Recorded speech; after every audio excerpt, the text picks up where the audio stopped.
예, 여러분 반갑습니다. 5월 7일 수요일 아침입니다. 오늘도 계속해서 예레미야서 45장의 말씀으로 함께 은혜 나눕니다. 오늘 말씀은 매우 짧은 부분인데요. 1절부터 5절까지 함께 하겠습니다. 유다의 요시야 왕 아들 여호야김 넷째 해에 네리야의 아들 바룩이 예레미야가 불러주는 대로 이 모든 말을 책에 기록하니라. 그때의 선지자 예레미야가 그에게 말하여 이르되 바룩아, 이스라엘의 하나님 여호와께서 내게 이같이 말씀하셨느니라. 내가 일찍이 말하기를 화로다. 여호와께서 나의 고통에 슬픔을 더하셨으니 나는 나의 탄식으로 피곤하여 평안을 찾지 못하도다. 너는 그에게 이르라. 여호와께서 이와 같이 말씀하시기를 보라, 나는 내가 세운 것을 헐기도 하며 내가 심은 것을 뽑기도 하나니 온 땅에 그리하겠거늘. 내가 너를 위하여 큰 일을 찾느냐? 그것을 찾지 말라. 보라, 내가 모든 육체의 재난을 내리리라. 그러나 네가 가는 모든 곳에는 내가 너에게 네 생명을 노량물 주듯 하리라. 여호와의 말씀이라. 네, 오늘 말씀 제목은 바룩의 고통과 슬픔에 대한 하나님의 해결책, 이렇게 말씀하겠습니다. 바룩의 고통과 슬픔에 대한 하나님의 해결책. 오늘 여기 등장하는 바룩은 앞에 44장에서도 이제 등장하는 것을 보는데요. 우리가 주목해서 보진 않았습니다만 이 바룩이 사실은 이 예레미야의 아주 가까운 측근 친구, 그렇게 말할 수 있겠습니다. 오늘도 본문에 보는 것처럼 예레미야가 하나님의 말씀을 이렇게 구두로 또 이렇게 증거하게 되면 바룩이 그걸 이제 두루마리에 쓰게 되는 것을 볼 것입니다. 자, 그 두루마리가 이제 소위 말하는 시드기야 왕에게도 전달되고 백성들에게도 이제 읽혀지고 그랬던 것이죠. 자, 그런데 이 서기로서 친구로서 이 예레미야와 함께하는 바룩에게 굉장히 힘들었던가 봅니다. 그래서 3절에 바룩이 탄식합니다. 화로다. 여호와께서 나의 고통에 슬픔을 더하셨다. 나는 나의 탄식으로 피곤하여 평안을 찾지 못한다. 얼마나 힘들었으면 그가 이렇게 표현하겠습니까? 특히 여기서 바룩이 표현하고 있는 화로다라고 하는 것은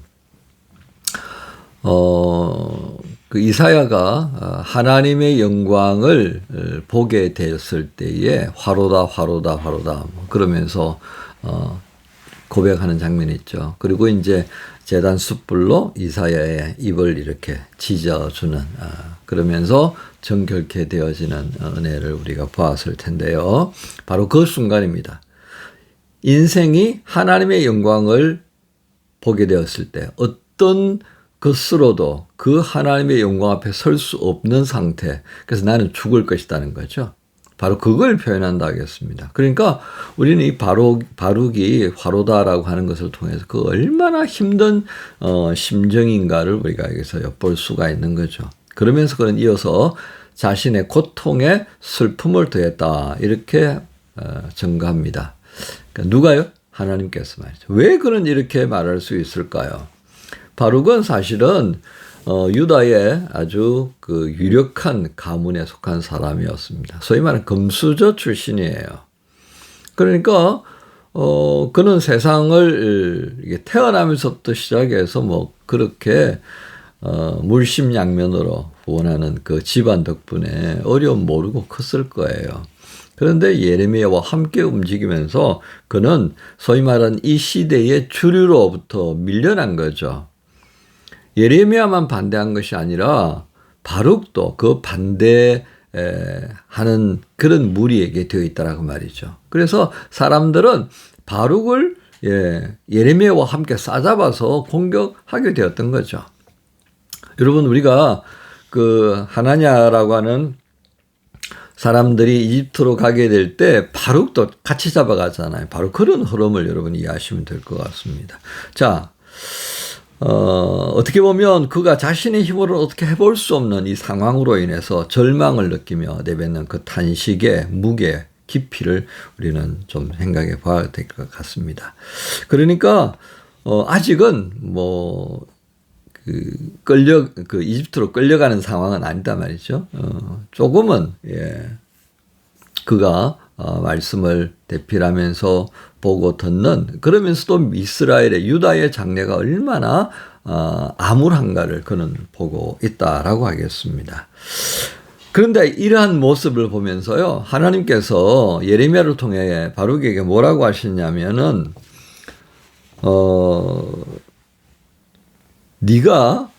바룩 네가 너 자신을 위하여서 큰 일을 찾는구나. 그러니까 이 시점에 있어서 막 평안을 구한다는 게 결국 어떤 거라는 것입니까? 이 큰 일이라고 하는 것은 모세가 하나님께로부터 소명을 받아가지고 출애굽을 하잖아요. 이 엄청난 일입니다. 그죠? 그게 사람의 힘으로 되는 일인가요? 아니잖아요. 하나님께서 하셨다고 모세는 계속 강조합니다. 또 하나님이 하시는 그 엄청난 일들이 있잖아요. 바로 그런 표현을 쓸 때 큰 일이라고 하는 단어를 씁니다. 그러니까 하나님께서 지금 바룩에게 뭐라고 말씀하셨습니까? 야, 네가 지금 하나님께서 고통과 슬픔을 내게 얹어주셨는데 내가 이것을 벗어나고 싶어 하는데 어떻게 벗어나야 될지 딜레마에 빠져버린 거죠. 바로 그걸 보면서 하나님이 야, 네가 지금 이 상황에서 평안을 구하는데 그 평안을 구한다는 그 시도가 결국 뭔지 아냐? 정말 큰일이야. 큰일에 해당하는 거야. 그 큰일은 너로부터 비롯될 것이 아니다 이거죠. 하나님이 하시는 그 영역 안에 있는 건데 네가 어떻게 이 일을 감당하겠냐. 그럼 하나님이 하시는 큰일은 뭐라는 얘기입니까? 4절에 보면 내가 세운 것을 헐어버리기도 하고 내가 심은 것을 뽑아버리기도 하고, 내가 지금 이 땅에서 지금 그거 하고 있는데 네가 이 세상에서 어떻게 평안을 얻으려고 생각하냐. 택도 없다.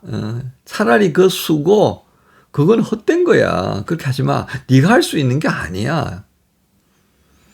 여러분, 우리는 이 흐름을요 정확하게 보아야 합니다. 하나님 왜 이렇게 말씀하셨을 것 같아요?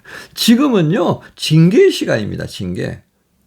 뭐 너나 할 것 없이 하나님의 징계 앞에 다 무릎 꿇고 앉아서 볼기짝 얻어 터지게 피가 나게 맞아야 될 시간이라고요. 아이고 나는 조금 잘했으니까 난 비켜서 그거 아니더라고요. 여러분 군대 생활을 해보면요. 내가 아무리 잘해도 소용없어요. 그냥 단체 기합이에요. 단체 기합. 전부 다 그냥 연병장 끌려 나와가지고 막 그냥 무장구보하고요. 산에 뭐 그냥 산악구보하고요. 그냥 거의 숨 넘어갈 지경까지 그렇게 단체 기합 받는 거예요. 그래야지 정신을 바짝 트는 거예요. 이와 같은 시점에 네가 평안을 구하는 거 그거 큰일이다. 그건 네가 할 수 없는 거야. 그러면서 하나님께서 뭐라고 말씀하셔요? 자, 이 모든 육체의 재난을 내리는 이 시점에 그러나 네가 가는 모든 곳에서는 내가 너에게 네 생명을 노량물 주다 달 거다. 노량물은 어떤 것입니까? 노량. 적을 공경해서 이기는 자가 얻는 게 노량물이에요. 그렇죠? 그거 얼마나 감격적입니까? 비유를 하신 겁니다. 야, 너는 네 힘으로 이 평안을 얻을 수 있겠다고 생각했냐? 아니야.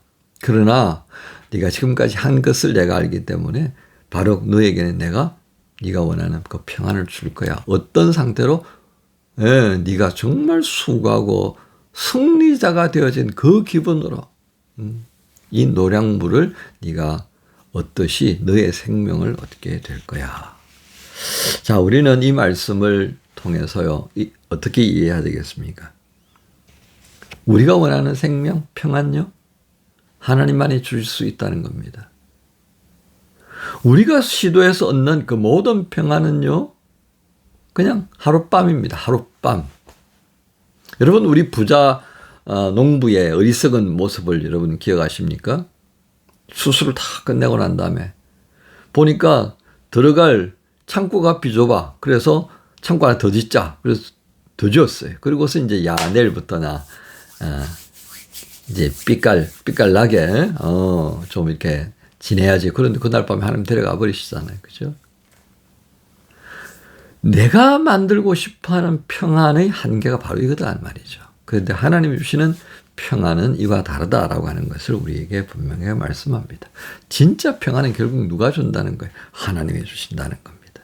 우리는 살아가면서 바로과 같은 이런 삶의 한계에 직면할 때가 많습니다. 현재 한국 사회가 이거 앞으로 어떻게 되지 정말? 그런 불안한 마음이 굉장히 많습니다.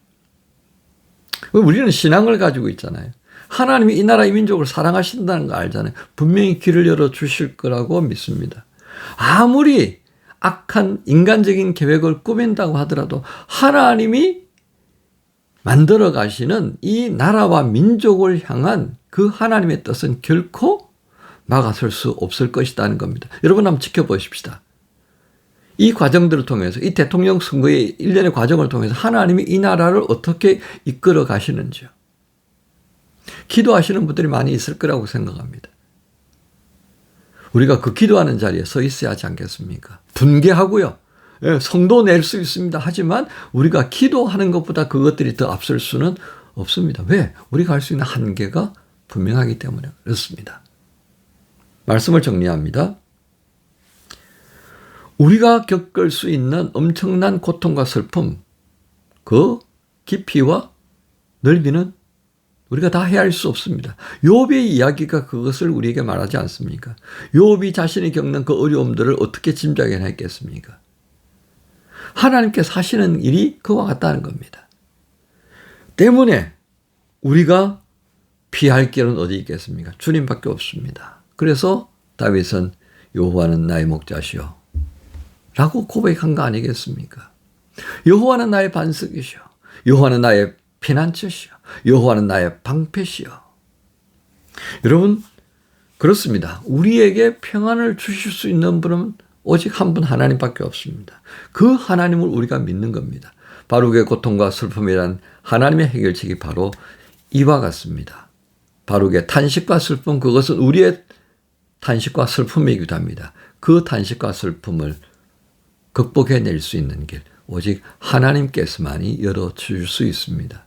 오늘 수요일을 시작하면서 이 하나님께서 열어주시는 평안의 길을 사모하면서 이 하루를 시작하십시다. 여러분 모두를 주님 예수님의 이름으로 축복합니다. 주님 감사합니다. 바룩이 가지고 있는 고통과 슬픔, 그 시대에 그가 겪었던 아픔들을 우리가 어떻게 짐작이나 할 수 있겠습니까? 하지만 분명한 것은 그것은 큰일이라 하였습니다. 그가 자신의 힘으로는 결코 감당할 수 없는 그런 길이라 하였습니다. 이제 하나님께서 바룩에게 허락하셨던 그 평안의 길들을 우리에게 예수 그리스도 안에서 허락하신 줄 믿고 감사합니다.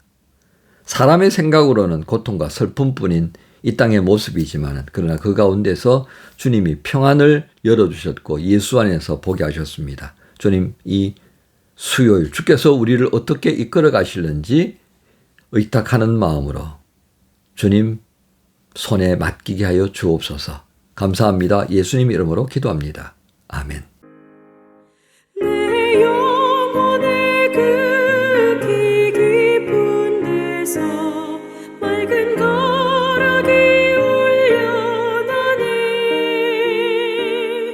하늘 곡조가 언제나 흘러나와 내 영혼을 고이 싸네.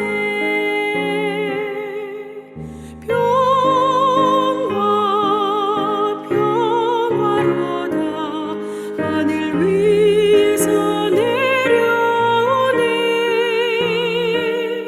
그 사랑의 물결이 영원토록 내 영혼을 담으소서. 내 맘속에 솟아난 이 평안은 깊이